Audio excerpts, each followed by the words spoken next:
పల్లెలన్నీ పట్టణాలకు వలస వచ్చేయటం, పట్టణాలు కాంక్రీటు వనాలుగా మారిపోవటంతో పెరటి తోటలు కనుమరుగైపోయాయి. కనీసం ఒక చిన్న మొక్క పెంచుకునేందుకు కూడా పట్టణాల్లో పిడికెడు మట్టి దొరకని పరిస్థితి. దీంతో కూరగాయలు, పండ్లు, పూలు ఇలా ఏది కావాలన్నా మార్కెట్కు వెళ్లాల్సిందే.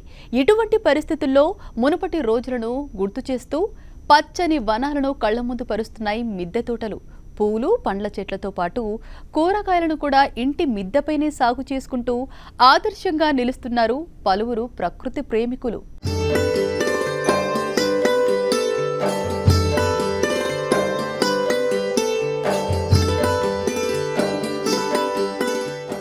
ఆరోగ్యం ఎక్కడో లేదు, మనం మిద్దె తోటలోనే ఉంది.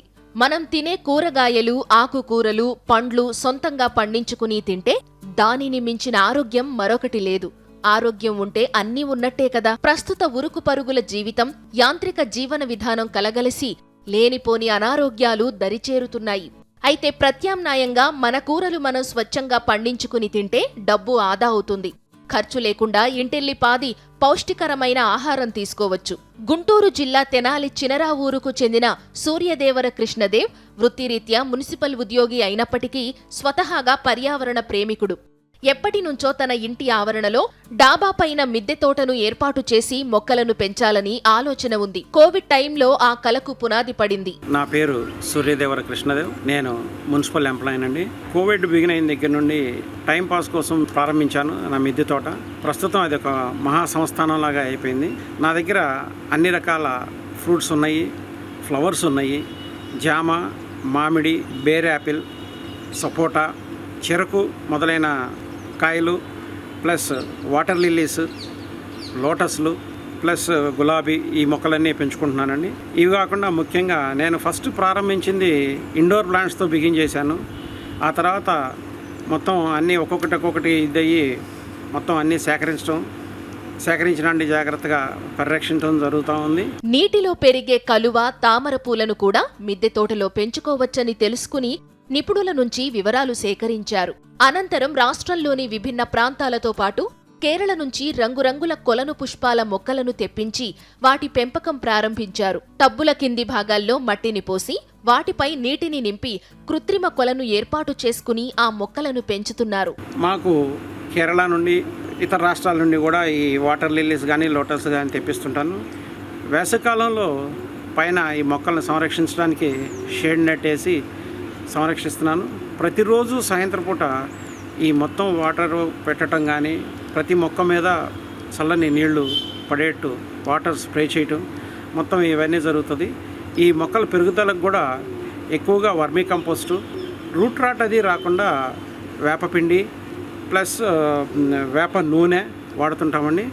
ఎటువంటి ఎరువులు మొక్కలకు వాడము. మిద్దె తోటలో కలువ తామరతో పాటు జామ, మామిడి, బేరాపిల్, సపోటా, చెరుకుతో పాటు మందార, లిల్లీ మొక్కలను పెంచుతున్నారు. ఇంటి ఆవరణలో ఫెలోడెల్టా, అగ్లోరియా, ఫాథూస్, అలాగే పీస్ లిల్లీ, ఆంథూరియం రెడ్, మిద్దె తోట. ఇంటి ఆవరణలో ఉన్న మొక్కల ఎదుగుదలకు సేంద్రియ ఎరువుల్ని వాడటం విశేషం. నా దగ్గర కొబ్బరి బోన్సాయి ప్రయోగాత్మకంగా చేస్తే సక్సెస్ అయ్యింది. అది కూడా నాకు చాలా ఆనందంగా ఉంది. క్రోటన్స్ కూడా ఉన్నాయి బోన్సాయి టైప్లో. ఇవి కాక మెయిన్ ఎడీనియంలో చాలా రకాలు ఉన్నాయి. వాటిని విత్తనాలు తీయటం, విత్తనాల ద్వారా కొత్త మొక్కలను తయారు చేసుకోవటం అది చేస్తున్నాము. రేపు వర్షాకాలం ప్రారంభమైన తర్వాత ఎడీనియం గ్రాఫ్టింగ్ కూడా బిగిన్ చేసి కొత్త వంగడాలు సృష్టించాలని, కొత్త రకాలు తయారు చేయాలనే ఆలోచన కూడా ఉంది. నా కుటుంబ సభ్యులు పూర్తి సహకారం ఉందండి.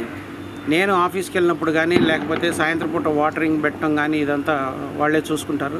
పై ఎత్తున మొక్కల సంరక్షణ ఇవన్నీ నేను చేస్తూ ఉంటానండి. ప్రతిరోజు ఆఫీసు నుంచి ఇంటికి రాగానే మొక్కలతో కొంతసేపు గడిపితే మనసుకు ప్రశాంతంగా ఉంటుందని ప్రతి ఒక్కరూ పర్యావరణ పరిరక్షణకు మొక్కలను పెంచాలని అంటున్నాడు ఈ పర్యావరణ ప్రేమికుడు కృష్ణదేవ్. చాలా వెరైటీలు ఉన్నాయండి. ఫిలోడెండ్రాన్ ఉన్నాయి 4-5 రకాలు, అగ్లోనిమా 7-8 రకాలు ఉన్నాయి, పాథోస్ ఉన్నాయి 5-6 రకాలు, ఇండోర్ ప్లాంట్స్ కానీ ఉంటాయి. ఇవి ఎక్కువగా ఆక్సిజన్ ఇస్తాయి, అందుకని వీటిని ఎక్కువ సంరక్షణ కూడా చేస్తూ ఉంటామండి. ఇవి మొత్తం ఇండోర్ ప్లాంట్స్ అండి, మొత్తం ఆక్సిజన్ ప్లాంట్సే.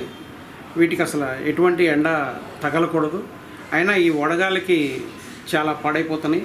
వీటికి పాడవకుండా మొత్తం ప్రతిరోజు ఉదయం సాయంత్రం వాటర్ స్ప్రే చేయటము, ఆకులు ఈ పక్కన పీసు మొత్తం తడుపుతూ ఉంటే తేమ ఎక్కువగా ఉండి వేసవికాలంలో ఈ మొక్కలు చాలా హెల్దీగా ఉంటాయి. వీటికి కావాల్సిన సపోర్టర్స్ ఇవి కూడా కొబ్బరి పీసు ప్లస్ పైపులతో నేనే తయారు చేసుకుంటాను. ఈ మిద్దె తోటని గత 3 సంవత్సరాలుగా సాగు చేస్తున్నానండి. నాకు చాలా ఆనందంగా ఉంది. సాయంత్రం పూట ఆఫీస్ నుండి వచ్చిన తర్వాత ఈ మొక్కలన్నీ చూస్తూ ఉంటే అదొక తెలియని ఆనందంగా ఉంటుంది. ప్రతి మనిషి రాబోయే కాలాన్ని గుర్తుంచుకొని ప్రతి ఇంటి మీద మొక్కలు అనేది పెంచాలి. ప్రతి ఇంటి మీద మొక్కలు పెంచుతూ ఉంటే వాతావరణ సమతుల్యం కాపాడుతూ ఉంటున్నాం. అలా అందరూ పెంచాలని కోరుకుంటున్నాను.